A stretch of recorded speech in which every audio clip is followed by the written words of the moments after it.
Ok, alors, tu as sans doute comme moi connu l'époque bénie des guignols de l'info et de leurs sketchs.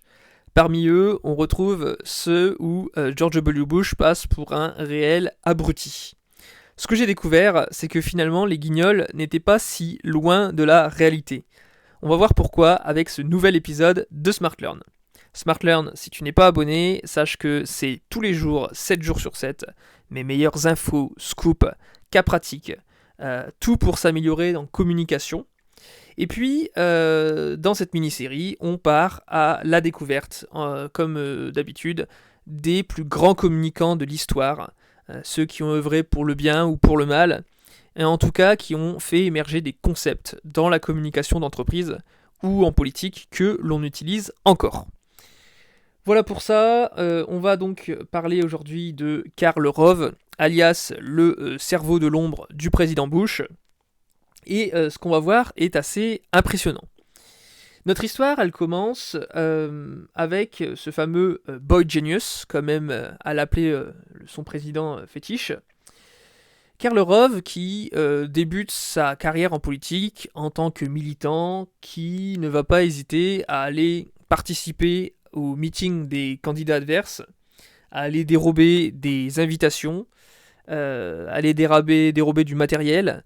Et puis avec tout ça, il va réussir à réécrire de nouvelles invitations, 1000 fausses invitations qu'il va adresser à des hippies ou à des SDF, en leur promettant que le Parti démocrate leur offre de la bière à volonté, des filles à volonté, de la fume à volonté. Bref, tu as compris que c'est quelqu'un qui adore mettre le désordre dans le camp adverse. C'est quelqu'un qui très vite comprend les armes d'autrui et qui sait retourner ces fameuses armes, leurs plus grandes armes, contre eux-mêmes. Donc, on retourne dans ce fameux camp républicain, donc le camp de George W. Bush. Pour résumer, si t'es pas un grand fan de la politique américaine, on a deux camps là-bas. On n'a pas vraiment de gauche aux États-Unis. C'est soit la droite centriste, qui sont les démocrates, et puis la droite radicale, que sont les républicains, donc avec Bush et compagnie. Le fait est que Bush, fils, contrairement à Bush père, non seulement il a hérité du côté un peu gaffeur, mais en plus de ça, il a vraiment pas la carrure pour être président. Donc, on décide de lui trouver un peu un mentor pour le pousser dans l'ombre. Et qui de mieux qu'un ancien, un militant qui a de la bouteille et qui déjà, à l'époque du Watergate, était connu pour enseigner à ses étudiants l'art de la plongée dans la poubelle. Donc, si tu ne connais pas le scandale Watergate, je t'invite à aller voir. Mais voilà, il faut savoir que déjà à l'époque, Karl Rove n'était pas un ange dans le milieu. Bref, de qui s'inspire-t-il ? Il s'inspire de un mercenaire politique, on appelle ça. Autrement dit, c'était un gourou politique encore avant, des décennies d'avant, qui s'appelait Lee Atwater, et qui était vraiment... qui cultivait cette image de bad boy. Donc finalement, Karl Rove, un peu à sa façon, veut ressembler à son idole, son gourou, et lui aussi être un bad boy de la politique. Donc, comment il va s'y prendre ? Il va accumuler les stratégies discutables. Pour faire élire Bush, qui, clairement dans les sondages, n'a vraiment pas la cote, il va mettre en place ce qu'on appelle une campagne de chuchotement. C'est-à-dire qu'il va créer et faire diffuser de fausses rumeurs. Il va créer ce qu'on appelle le push polling. Autrement dit, ce sont des études de sondage téléphoniques qui sont biaisées. C'est-à-dire, c'est comme si moi je t'appelais chez toi et que je te demandais, je te posais plusieurs questions, et puis une d'entre elles, ça serait, selon vous, sur une échelle de 1 à 10, à quel point les anciens ennuis sexuels de tel candidat démocrate vous posent problème. Là, tu vas me dire, je savais même pas qu'il avait des problèmes, qu'il avait eu des ennuis avec la justice. Tout ça, c'est du push polling, c'est-à-dire c'est diffusé indirectement des fake news. Voilà, et puis aussi toujours aussi discutable, c'est ce qui va s'appeler la méthode du sifflet à chien, que Karl Rove va développer en incrustant dans le discours de George W. Bush des références, des anecdotes qui sont destinées à certaines communautés d'électeurs en particulier. Le tout est assez bien camouflé, ce qui fait que on ne peut pas indirectement comprendre à qui il fait allusion. Il va par exemple reprendre les mots du pape Jean-Paul II. La fameuse expression de la culture de la vie humaine, ça c'est des mots qui ont été prononcés par le pape, donc il se doute que ce sont des mots qui vont résonner dans l'esprit des communautés chrétiennes des États-Unis, qui sont beaucoup plus en faveur du parti républicain. Donc voilà pour ça, t'as compris un peu les différents mécanismes. Et puis finalement, il a réussi à faire élire George W. Bush. George W. Bush, évidemment, lui fait faire un joli petit bureau à côté du bureau ovale. Et puis donc, Karl Rove va s'attaquer à mélanger à la fois ce qu'on appelle la politics et la policy. Ce sont deux termes qui, aux États-Unis, désignent tous deux la politique, mais c'est pas la même échelle. Là, ici, Karl Rove, il va chercher à faire la loi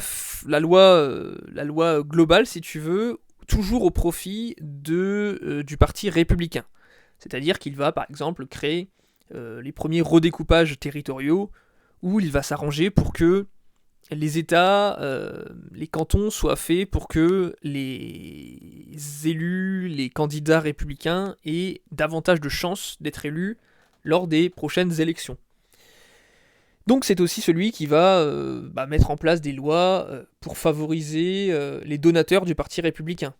On sait qu'il y a beaucoup de milliardaires de grosses fortunes qui sont donateurs, et donc on va faire exprès de diminuer les impôts à l'échelon national. Donc voilà pour ça, et puis surtout Karl Rove, on le connaît aussi parce que c'est celui qui va être l'un des premiers à, on va dire, utiliser le paraître, substituer l'image au discours. C'est-à-dire, là on est dans une société où on reproche souvent d'être dans le mieux vaut plaire que bien faire, dans le... comment dire ouais, voilà, dans le superficiel, lui va être l'un des premiers à utiliser ce format un peu manipulateur de l'image, de la vidéo, pour le compte des politiques, pour un peu masquer leur incapacité de gestion. Par exemple, il va s'arranger pour, c'est toujours très subtil, hein, mais lors de la campagne, mettre sur un même plan George W. Bush avec le mont Rochefort juste derrière. Et si tu observes bien sur la caméra, le visage de W. Bush s'inscrit dans la lignée des 4 autres présidents de la sculpture. C'est par exemple le 11 septembre 2002, une fois que, un an après les attentats du World Trade Center, il va s'amuser à mettre W. Bush au premier plan, avec au dernier plan la Statue de la Liberté qui est éclairée pour l'occasion. Donc c'est vraiment cette image, cette maîtrise de la communication en politique qui est assez poussée, qui ne laisse rien au hasard. On va aller même jusqu'à le 1er mai 2003, lorsque on veut annoncer aux Américains que la guerre d'Irak est terminée, puisque c'est une guerre qui n'était pas très populaire, et que c'était une guerre qui n'a pas eu l'effet escompté pour les Américains. On veut justement montrer que la guerre est une réussite, et on va s'inspirer, en tout cas Karl Rove va s'inspirer du film Top Gun, en mettant Bush sur le porte-avions américain Abraham Lincoln, et puis il va s'arranger pour que dans le plan, on ait une banderole derrière avec marqué mission accomplie. Donc voilà une référence. On va le mettre en train de prononcer son discours devant un avion de chasse. Et puis, à ce moment-là, tout le monde se dit, mais voilà, c'est vraiment un bon président. Il s'est déplacé sur le terrain, il est à bord d'un porte-avions dans le Golfe Persique. La réalité, c'est que Karlerov a juste fait toute une mise en scène, et le porte-avions, en réalité, se situe juste à côté de San Diego. Donc voilà, il n'est pas du tout aux Émirats arabes. Au contraire, il est près du territoire américain. Mais toujours pour finalement t'expliquer que tout est dans l'image, beaucoup plus que dans le discours. C'est aussi pour te dire le clip qu'il a réalisé lors de la réélection de George W. Bush. Le clip, qui est sans doute le plus manipulatoire de toute l'histoire de la politique. Pourquoi ? Parce que les mères de soldats qui sont partis en Irak ne veulent plus revoter pour Bush. Elles considèrent que voilà, il a failli emmener tout le monde au casse-pipe. Et donc, Rove va prendre sa revanche en utilisant une image de Ashley Faulkner qui se fait prendre dans les bras par le président américain. Et donc c'est une image émouvante que Rove va faire passer sur les antennes près de 30 000 fois. Ça a coûté quand même un budget de 6,5 millions de dollars pour faire ce clip, mais ça va s'avérer rentable, puisque en passant ce clip 3 jours avant les élections, ça va jouer sur ce côté très pulsionnel des parents de soldats qui vont reconnaître en Bush quand même l'image d'un bon président proche de ses citoyens, qui les rassure, qui les défend contre l'ennemi d'Orient. Et donc c'est comme ça que Bush va remporter de peu le fameux Ohio, qui était décisif pour la victoire, qui était fort disputé. Et donc que Bush refait un second mandat jusqu'en 2009. Voilà pour comment Bush a été réélu finalement une deuxième fois. Et puis, ce sont encore des autres stratégies que Rove a mis en place. Je vais t'en parler brièvement. Il a élaboré ce qu'on appelle le sondage Baseline Poll. Ça, c'est pour savoir les forces et les faiblesses du candidat. Il va créer le Panel Back Survey. C'est ce qu'on appelle un sondage pour surveiller l'évolution de la mentalité du peuple sur un sujet donné. Il va voir est-ce que les citoyens américains sont toujours attirés par cette idée, est-ce que c'est toujours aussi populaire, est-ce qu'on peut faire passer cette réforme. Il va créer ce qu'on appelle le Bushfire Poll. Ça, c'est le sondage pour mesurer l'impact d'un message qu'on va faire pendant une campagne. Est-ce que ça a été bien reçu par les électeurs ? Oui, non, peut-être, et pourquoi ?